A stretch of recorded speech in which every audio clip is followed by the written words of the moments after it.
Bueno, después de un largo descanso, volvemos con uno de los temas más difíciles de la materia, que es la farmacología de la hemostasia. Yo creo que es de los más difíciles porque precisamente cuando nos toca hablar de la hemostasia y de la farmacología de la hemostasia en una clase magistral, frente a muchas personas, en vivo y en directo, digamos, obviamos muchas de las cosas más importantes de la fisiología precisamente para no empantanar demasiado el discurso y que no se vuelva demasiado complicado a la hora de dar la clase. Pero es ahí donde me parece que el alumno se termina confundiendo cuando lo tiene que estudiar. Entonces, vamos a empezar, como siempre, con un breve repaso fisiológico, que bueno, esta vez no va a ser quizá tan breve, puede que ocupe todo el tiempo del repaso de hoy, pero bueno, es importante para poder entender cómo van a actuar los fármacos y seguramente los fármacos los empecemos a ver en el próximo resumen. Entonces, podríamos definir a la hemostasia como el proceso fisiológico encargado de detener los sangrados en el organismo. El sistema hemostático es el encargado de mantener el equilibrio entre los factores procoagulantes y los factores anticoagulantes. En condiciones normales, este sistema se encarga de que el flujo sanguíneo se mantenga lo menos interrumpido posible, al mismo tiempo que, ante la aparición de una lesión vascular, se asegura de la rápida detención del sangrado por activación precisamente de la coagulación. Una vez que la hemorragia se detiene de forma satisfactoria, el sistema mismo se encarga de remodelar al vaso previamente lesionado, a fin de que se restablezca el flujo sanguíneo normal. El sistema hemostático se encuentra conformado por tres componentes principales. En primer lugar tenemos a las plaquetas y a otros elementos formes de la sangre como los monocitos y los eritrocitos. Luego tenemos a las proteínas plasmáticas, dentro de las que se encuentran los ya conocidos factores de la coagulación, de los que hablaremos en un momento, y los agentes fibrinolíticos, así como también a los inhibidores o sustancias contrarreguladoras. Por último, obviamente vamos a tener a la pared vascular como componente de este sistema hemostático. Entonces, para comenzar a interiorizarnos un poco más en el tema, vamos a empezar hablando de la formación del trombo plaquetario o también llamada hemostasia primaria. Lo primero que ocurre una vez lesionado el vaso es una vasoconstricción refleja. Este sitio dañado expone la superficie de la íntima vascular. Es en este lugar donde se adhieren las plaquetas. La adhesión plaquetaria ocurre mediada fundamentalmente por una proteína presente en el plasma, en los gránulos alfa de las plaquetas y en la matriz extracelular de la pared subendotelial de los vasos llamada factor de von Willebrand, siendo este el adhesivo molecular primario a través de los receptores plaquetarios GP1B, y cabe la aclaración de que cada vez que veamos las letras GP se está haciendo alusión a que es una glicoproteína. Vale para todas las veces que a partir de ahora veamos GP a la hora de hablar de una proteína. Existen otros adhesivos moleculares como el colágeno subendotelial que se adhiere a sus receptores específicos presentes en las plaquetas, y en este caso sería a través de la GP6 y la 1A2A. La adhesión plaquetaria genera la activación y posterior agregación de los trombocitos. A su vez, existen en el endotelio sano factores que inhiben la adhesión y activación plaquetaria como el óxido nítrico y la prostaciclina. Una vez que las plaquetas se adhieren al colágeno y al factor de von Willebrand del subendotelio, inicia la activación. La activación hace referencia al comienzo de una cascada enzimática plaquetaria que va a dar lugar al origen de señales parácrinas encargadas de reclutar más trombocitos al sitio de lesión. Comienza con el estímulo de la fosfolipasa C con posterior activación del ya conocido sistema de calcio-calmodulina por la vía del inositol trifosfato. El aumento intraplaquetario de calcio facilita la secreción de los gránulos alfa, que contienen fibrinógeno, tromboplastina, factores de crecimiento y algunas otras cuantas cositas más que no nos van a importar tanto como las que acabamos de mencionar. Los gránulos densos, que estos contienen fundamentalmente ADP y calcio, pero también pueden tener serotonina e histamina, y al mismo tiempo se produce el estímulo de la fosfolipasa A2, la cual se encarga de hidrolizar una porción del glicerofosfolípidos de la membrana para extraer ácido araquidónico. El ácido araquidónico es sustrato de la enzima ciclooxigenasa, cuyo producto final en esta vía va a ser el tromboxano A2. Tanto el tromboxano A2, a través de receptores específicos del tromboxano, como el calcio y el ADP liberado por los gránulos densos, a través de receptores específicos de ADP de la familia P2Y12, son fundamentales para perpetuar e intensificar la activación de la propia plaqueta que los libera e iniciarla en las plaquetas aledañas. Durante todo el proceso ocurre también un cambio físico en la forma del trombocito por contracción de su citoesqueleto, adquiriendo pseudópodos que le van a facilitar la posterior agregación por aumento de la superficie de contacto. Por último, durante la activación se produce la exteriorización de receptores de fibrinógeno pertenecientes al grupo de las integrinas. Estos son llamados GP2B3A. Finalmente ocurre la agregación plaquetaria. Esta agregación no es más que la consecuencia de los eventos ocurridos durante la activación. Gracias al tromboxano A2, al calcio y al ADP recién liberados, muchas otras plaquetas que hasta el momento estaban circulando de forma inactiva van a iniciar su propia activación. Una vez activadas, estas plaquetas empezarán a agregarse entre sí a través de puentes formados por la glicoproteína 2B3A y el fibrinógeno. A los procesos recién explicados, sumados a la vasoconstricción precoz que se produce para limitar inicialmente la pérdida de sangre, se los conoce con el nombre de hemostasia primaria. Bueno, en este esquema se pueden ver los puentes de fibrinógeno, acá, con los receptores glicoproteína 2B3A. Luego de la hemostasia primaria, entonces, viene la hemostasia secundaria, que no es más que la formación del coágulo de fibrina. Al proceso de formación de un coágulo de fibrina a partir de la activación de los factores de la coagulación se lo conoce como cascada de coagulación.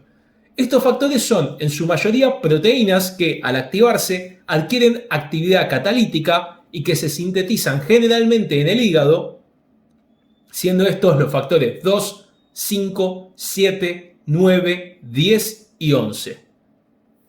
Existen además 4 de estos factores que durante su síntesis requieren de un paso enzimático catalizado por una descarboxilasa que utiliza vitamina K reducida. Y esto es importantísimo porque es un dato de pregunta de examen. ¿Cuáles son los factores que requieren de la vitamina K reducida, es decir, K dependientes? Son los factores 2, 7, 9 y 10. 2, 7, 9 y 10. Estos factores, como acabo de decir, se conocen como K-dependientes por esta relación casi tóxica que tienen con la vitamina K, que llegan al punto de requerir obligatoriamente la presencia de vitamina K reducida para poder ser sintetizados. Y ojo, porque no es solo importante por ser una pregunta de examen, sino que también es importante porque va a explicar cómo actúan un grupo de fármacos que vamos a ver más adelante. La enzima encargada de reducir nuevamente la vitamina K oxidada es la vitamina K epóxido-reductasa, que es precisamente esta enzima que parece un dato pelotudo, pero que va a ser de vital importancia dentro de un par de capítulos cuando hablemos de estos fármacos que acabo de mencionar. Volviendo entonces a la cascada de coagulación, clásicamente se la dividía en 2 vías independientes, una vía intrínseca y una vía extrínseca, las cuales confluían en una vía final común. En los últimos años, sin embargo, este modelo, así como separatista, fue reemplazado por un modelo un poco más unificado en el cual continúan existiendo ambas vías con un común desenlace, pero que se las considera como complementarias entre sí y no ajenas la una a la otra. Entonces, primero, antes de meternos en este quilombo, vamos a explicar el modelo clásico y después el modelo nuevo, que es el modelo de la teoría de coagulación por amplificación-propagación, porque yo considero que entendiendo el modelo clásico después es mucho más fácil agregarle cuál es el enfoque que tiene el nuevo modelo, que tampoco es tan diferente en sí. Sí, son 2 cositas nada más. Entonces, la vía común de la cascada siempre es la activación de la protrombina, es decir, del factor 2A trombina. O sería el factor 2A, 2A de activado. ¿Sí? Entonces, esta trombina se encarga de activar al factor 1, que el factor 1 es el fibrinógeno, y es el mismo fibrinógeno que se encontraba formando puentes entre las plaquetas, a factor 1 activado, o factor 1A, que es la fibrina. Empezamos entonces con la vía extrínseca. Se la considera una vía rápida y se estima que su activación total en condiciones normales demora cerca de 15 segundos. A partir del factor 3, también llamado factor tisular, factor hístico o tromboplastina, aunque este último nombre en realidad es cuando se encuentra en combinación con fosfolípidos de membrana de las plaquetas, pero bueno, también lo pueden encontrar así. En fin, este factor actúa como activador del factor 7, que también se llama proconvertina. Este factor 7 activado ahora, a su vez, va a ayudar a activar junto con calcio como cofactor al factor 10, que también se llama factor de Stewart-Browder. El factor 10 activado junto con el factor 5 activado y con calcio como cofactores va a ser el encargado de activar a la protrombina, es decir, al factor 2 a trombina, es decir, factor 2 activado, ¿sí? Cabe aclarar, más que nada porque en algunos libros lo expresan de esta manera, que tanto el factor 10 como el factor 5 activado, perdón, el 10 activado junto con el 5 activado y el calcio, esas tres cosas, forman algo llamado protrombinasa, ¿sí? Un complejo llamado protrombinasa, que nada, lo aclaro más que nada porque hay algunos libros en los que así figura. ¿Estamos? Y así termina la vía extrínseca, no hay nada más, ¿sí? Es una vía muy cortita. Ahora vamos con la intrínseca, que es un poquito más compleja porque involucra más factores.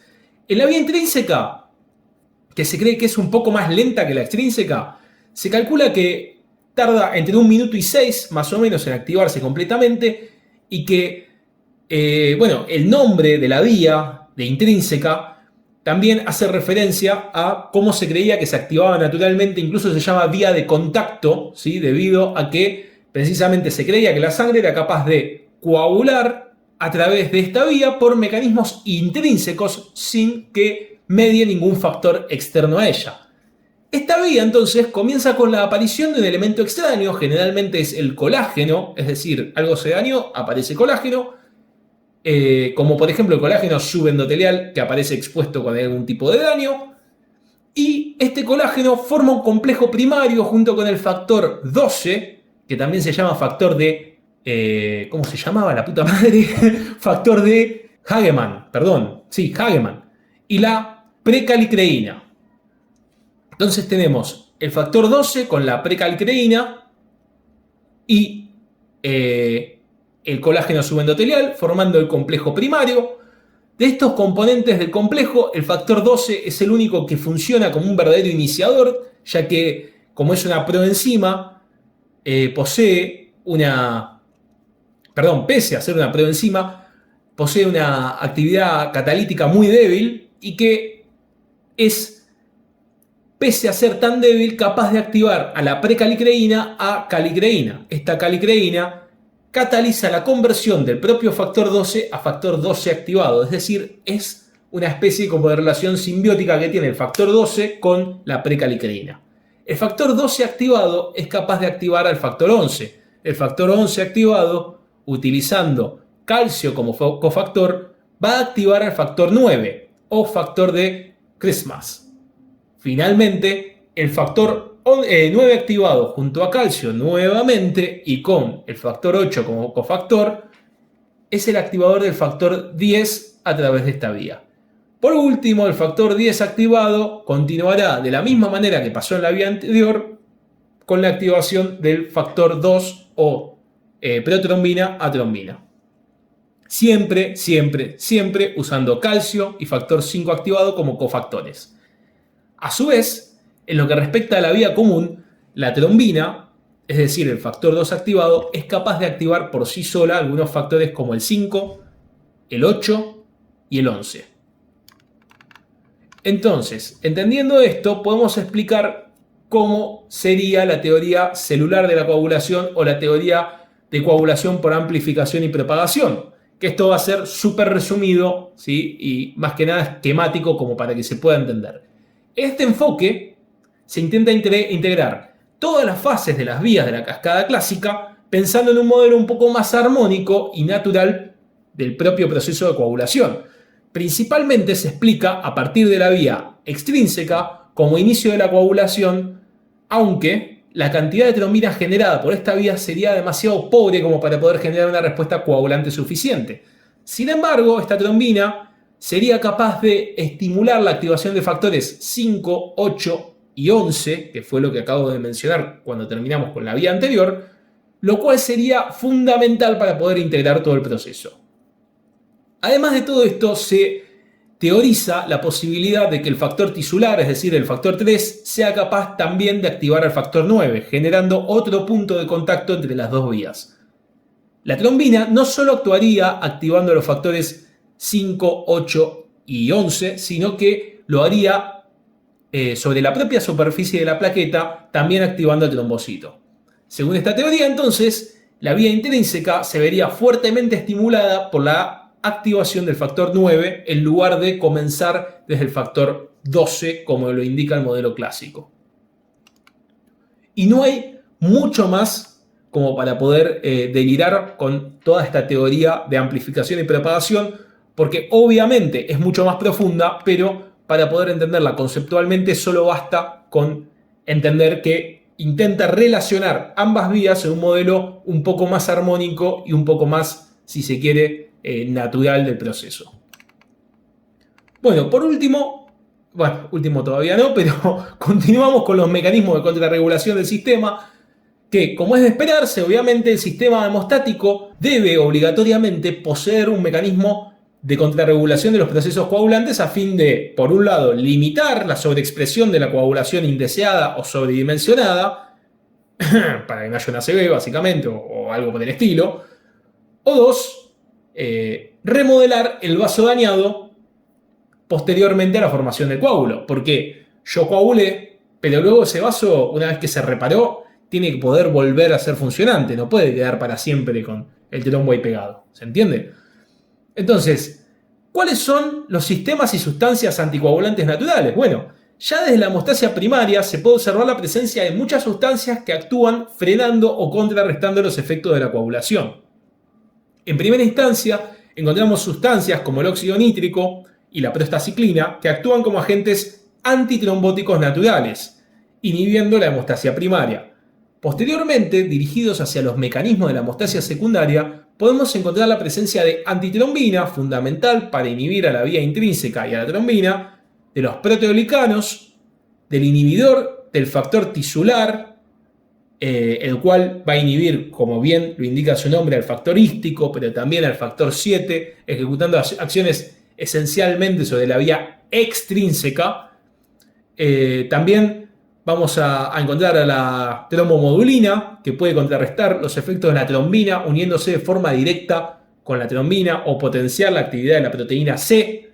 ¿Y qué es la proteína C? Bueno, las proteínas C y S también son otros dos factores contrarreguladores o anticoagulantes naturales, siendo la proteína C de síntesis hepática y, ojo con este dato, también dependiente de vitamina K. Esto es fundamental, todavía no lo van a entender, pero lo van a entender un poco más adelante porque es fundamental.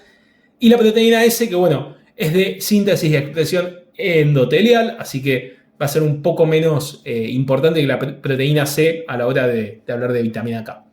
La proteína C se va a unir a la trombomodulina y la proteína S, por sí misma, va a inhibir al factor 5 y al factor 8. La proteína C también. Luego está la fibrinolisis.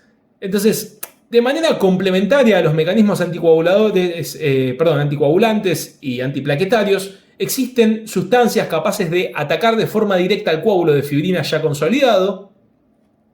Y siempre se va a tener que entender a estas sustancias como productos fundamentales para el equilibrio armónico del sistema, pero posteriormente van a ser utilizados de forma exógena a modo de terapéutica en casos que ameriten dar un fibrinolítico. Ya lo vamos a hablar más adelante. El principal fibrinolítico natural que posee el organismo es la plasmina. La plasmina se origina de la activación de su precursor, es decir, del plasminógeno. El plasminógeno o profibrinolicisina es una glucoproteína sintetizada en el hígado. Al activarse la plasmina, esta se encarga de la disolución del coágulo de fibrina, liberando a la circulación productos secundarios de la degradación de fibrina, ¿sí? O PDFs, como por ejemplo el más conocido de todos, el dímero D. El dímero D va a ser muy importante luego para poder entender qué es lo que está pasando en el organismo de una persona de la que todavía por ahí no tenemos un diagnóstico claro y creemos que pueda llegar a estar teniendo un evento tromboembólico, por ejemplo. ¿Se entiende? Esta activación del plasminógeno a plasmina va a estar mediada, entre otras cosas, por el activador tisular del plasminógeno o TPA, por sus siglas en inglés, ¿sí? Tisular Plasminogen Activator, ¿sí? Y el activador de plasminógeno de tipo uroquinasa, el cual se origina de la prouroquinasa. Bueno, esto que está acá es un resumen conceptual que hicimos con Marcelo Álvarez en algún momento. Si alguien quiere poner pausa, puede hacerlo acá, ¿sí? Más o menos estaría todo bastante explicado, con fármacos incluidos también. La parte de los fármacos involucrados la podemos saltear un poco en este momento, ya que lo vamos a ir viendo más adelante, pero lo más importante hasta ahora sería que lo que está a la izquierda de las flechas, es decir, la hemostasia primaria, se compone por la respuesta vascular y plaquetaria. La evaluación funcional de la hemostasia primaria se va a basar en las plaquetas de forma cuantitativa, como un frotis o un hemograma con recuento, o de forma cualitativa, ¿sí? También un frotis puede ayudar con eso, o si no, la prueba de tiempo de sangría, ¿sí? Estas cosas a veces las preguntan, quizá no tanto lo del frotis, pero sí tiempo de sangría, por ejemplo. Pero con cada grupo farmacológico que vayamos viendo, lo voy a volver a repetir. Pero bueno, adicionalmente, esto no es importante para fármaco, pero bueno, podemos mencionar que hay enfermedades o condiciones que van a disminuir la respuesta de la hemostasia normal, como por ejemplo de la hemostasia primaria, ¿no? Como la enfermedad de von Willebrand o las trombocitopenias de distinta causa, ¿sí? Por ejemplo, son cosas que van a reducir la respuesta de la hemostasia primaria. Y también hay condiciones que van a aumentar la respuesta, como la trombocitosis y, bueno, daños endoteliales que pueden estar más relacionados quizás con condiciones crónicas que involucren la endotelitis, por ejemplo, ¿sí? Después, respecto a la hemostasia secundaria, se complica un poquito más porque acá aparecen las vías de la cascada de coagulación. Hay que recordar que la vía extrínseca se evalúa con el TP, con el tiempo de protrombina, ¿sí? O QUIC. Y la vía intrínseca se evalúa con el KPTT, tiempo de tromboplastina parcial activado, que también se puede encontrar con el nombre de APTT o TTP, ¿sí? Pero es todo lo mismo. Y bueno, respecto a esta prueba, si alguien estuvo prestando atención, se va a dar cuenta de que se llama tiempo de tromboplastina parcial activado y que si intentamos recordar un poco qué era la tromboplastina, nos va a llevar directamente al factor tisular, ¿sí? Porque era, digamos, parte de la otra vía en realidad, de la vía extrínseca. Pero les acabo de decir que esta prueba sirve para medir la vía intrínseca. Entonces, ¿qué quiere decir todo esto y por qué esta prueba funciona así? Bueno, al ser tromboplastina parcial, esa es la palabra clave, digamos, hace referencia a que solo posee una parte de la tromboplastina, que serían los fosfolípidos de la membrana, a los que se adhiere el factor tisular. ¿Estamos? Entonces, factor tisular no tiene, solo tiene los fosfolípidos de membrana. Por este motivo, lo que se evalúa en realidad es la vía intrínseca, ya que los fosfolípidos se combinan con un factor activador que se llama caolín, ¿sí? Y con calcio, y la única vía que se puede llegar a activar sin que haya factor tisular, habiendo fosfolípidos, caolín y calcio, es la vía intrínseca, ¿sí? Y al que no le gusta, que se joda. La vía común se puede controlar o digamos, chequear, digamos, realizando dosajes de factores como el factor 10 activado o el fibrinógeno. Hay un montón de situaciones clínicas que van a alterar la hemostasia secundaria. Puede disminuir en las hemofilias, en la falla hepática, en el consumo de factores por sangrado, otros procesos como una coagulación intravascular diseminada, por ejemplo, ¿sí? También puede aumentar en daños endoteliales crónicos, como también pasaba en el anterior, digamos, en el síndrome nefrótico, neoplasias, insuficiencias venosas, enfermedades del tejido conectivo, ¿sí? Hay varios casos. Ahora sí, para ir terminando con esta primera parte, vamos a hablar de las estrategias terapéuticas que podemos utilizar a la hora de abordar farmacológicamente la hemostasia. Como es de esperarse, estas estrategias van a estar dirigidas a contrarrestar partes puntuales del sistema hemostático a fin de debilitar la capacidad del sistema de generar una respuesta correcta, ¿se entiende? Una correcta hemostasia. En la hemostasia primaria, el principal sitio de acción va a ser disminuir la capacidad de respuesta de los trombocitos. Entonces, el blanco en este nivel va a ser la inhibición de la agregación plaquetaria a través de distintos mecanismos. Por un lado podemos inhibir a la ciclooxigenasa, por otro podemos bloquear receptores P2Y12, por otro podemos bloquear receptores glicoproteína 2B3A y por otro lado podemos inhibir a la fosfodiesterasa. Con esto les acabo de dar un spoiler de todo lo que se viene a medida que hablemos de hemostasia primaria, secundaria, etc. En cuanto a la hemostasia secundaria, debido a la cantidad de procesos involucrados, los mecanismos de regulación farmacológica en esta etapa van a ser muy heterogéneos. El objetivo final en este paso va a ser reducir los efectos propios de la activación de los factores de coagulación, ya sea por inhibición de su síntesis, inhibición directa de algunos factores o por aumento de la actividad de los mecanismos de contrarregulación. Entonces podemos inhibir el reciclado de la vitamina K, y yo les dije que había un spoiler ahí, inhibir directamente al factor 10 activado o facilitar a la anticoagulación endógena. Luego tenemos a la fibrinolisis, que en este paso suele ser un escalón reservado únicamente para urgencias o emergencias debido a la alta cantidad de efectos adversos hemorrágicos que pueden llegar a aparecer, y en este caso la principal estrategia será el estímulo de la fibrinolisis por plasmina.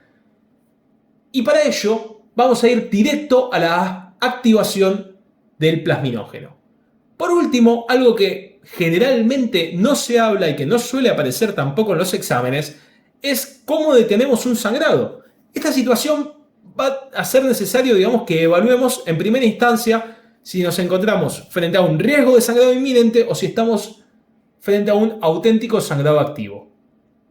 Con lo cual, obviamente, en este último caso, en un sangrado activo, la conducta va a ser mucho más agresiva.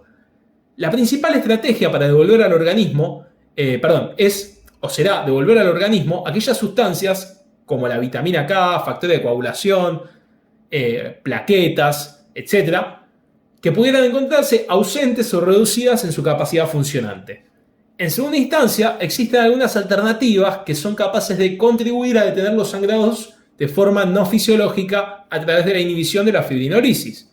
Entonces, tenemos reposición de componentes o inhibición de la fibrinolisis. Y ahora sí, hasta acá sería la primera parte, lo que sería la introducción. Y en el próximo episodio ya vamos a empezar a hablar de fármacos. Así que hasta la próxima. 30 minutos, qué pedazo de hijo de puta. En este caso, no. Concha de la lora, 3 minutos perdidos, tirados a la basura. Qué pedazo de forro, El aumento intraplaquetario del calcio... Oh. Qué forro que soy.